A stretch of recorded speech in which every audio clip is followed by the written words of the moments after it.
Welcome to KJTV. Halina at samahan nyo kaming mag-site visit ni Mr. Engineer sa mansion project. As in talagang napakalaking proyekto nito at talaga namang napakalaking mansion. Ayan. Lilibutin natin at titingnan natin kung anong percentage na ang nagagawa sa project na ito. Ayan. Kanina pa yan nag-ikot-ikot talaga si Mr. Engineer. At ayan, sabi ko ako ay magbibideo lamang at titignan ko ang mga natapos na nilang gawin. As in, grabe, sobrang ganda ng bahay na ito at sobrang laki. Mansion po pala ito. Ayan. Super duper laki. Ang dami pong nagtatrabaho. Ang daming mga alagang gumagawa dito. At kailangan na rin siya kasing matapos by May or June. Kasi talagang puspusa na yan. Kailangan na siyang matapos. Pero syempre hindi naman yan kailangan madaliin. Dahil kailangan natin ng quality gawa. Quality na paggawa ng mansion. Hindi pwedeng basta-basta na lang yan. Kailangan nandun yung tama at standard na mga gawa. Napakalaki nito, grabe, super duper laki.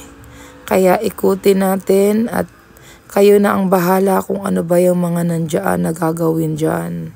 Kung CR ba yan o kwarto yan, basta sasabihin ko lang sa inyo kung gaano kalaki yung aming bahay.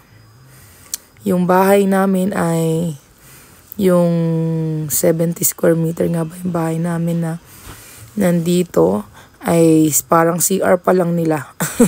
Ganun siya kalaki, di ba? As in, malaki yung part dyan. O kaya isang, kwarto pala. Yung isang laki ng bahay namin pala ay isang kwarto lang nila. Ganun pala, mali. CR naman nasabi ko. Ayan. Baka yung kalahati ng bahay kasi laki ng CR.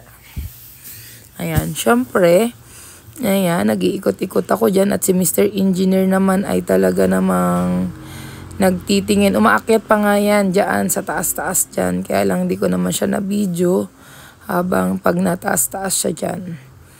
At tumitingin siya dyan sa pag-aayos dyan ng bubong.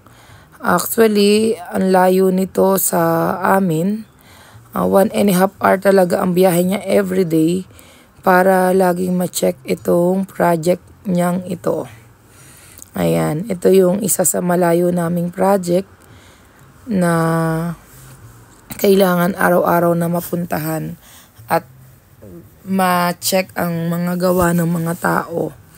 Yan, talagang busy-busy si Mr. Engineer. Hindi mo siya makakausap kasi habang nag-check, nagtitingin pa yan ng mga messages at ng mga nasagot pa ng mga calls kasi kailangan ng mga gamit sa diyan, materyales, kung ano yung mga kulang, kailangan niya pa yung orderin. At ayan na nga, hindi ko alam kung ilang percent na ba yan.